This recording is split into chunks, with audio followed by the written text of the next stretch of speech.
ముద్దాయిలు నా కూతుర్ని చంపేసి ఒక విధంగా నాకు మానసిక క్షోభ కదిలిస్తే ఆ ముద్దాయిలకు సహకరించుకుంటూ ఆ ముద్దాయిలకు ఒత్తాస పలుకుతూ వారు స్వేచ్ఛగా తిరిగే ఈ ప్రభుత్వము నాకు మరొక ముద్దాయిలాగా కనిపిస్తా ఉంది. సుగాలి ప్రీతి తల్లైన నేను గాని, గాదే వెంకటకృష్ణ గాని, మరి ఆ తల్లి గాని, మరి తునిలో చిన్నారి ఆ తల్లి కన్నీళ్లు గాని, ఈ ముగ్గురి తల్లి కన్నీళ్లలోనే మీ కూటమి ప్రభుత్వానికి పతనం అనేది స్టార్ట్ అయిందని నేను చెప్తా ఉన్నాను. మేము ఓట్లేసి గెలిపించుకున్నాం కదా కాపులవి, అందుకని మాకు ఇలా చేశాడు. పోనీలే న్యాయం నిజ నిర్ధారంగా తెలుస్తుంది. ఆ తర్వాత పశ్చాత్తాపడిన బాధ ఉండదు. ఇంతవరకు తీసుకొచ్చి నాకు నా పిల్లోడు బూడిదేవలా సరే అది పట్టించుకోవాలా. అక్కడ తిప్పుతున్నారు ఇక్కడ తిప్పుతున్నారు, వాళ్ళు కూడా అందరం మాయ చేస్తున్నారు. నేను ఎంతమంది ఎవరెన్ని మాయ చేసుకున్నాను, నా పిల్లోడు బూడి తిప్పించు.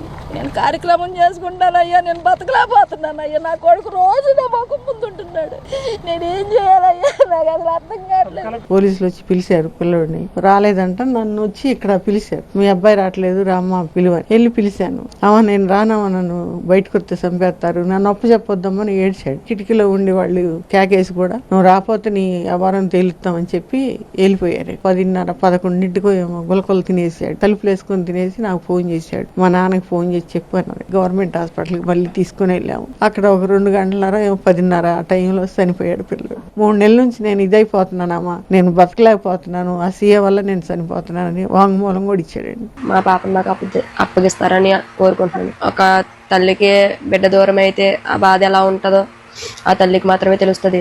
దయచేసి తల్లి బాధను అర్థం చేసుకుని నా బిడ్డ నాకు అప్పు చెప్తారని అనుకుంటున్నాను.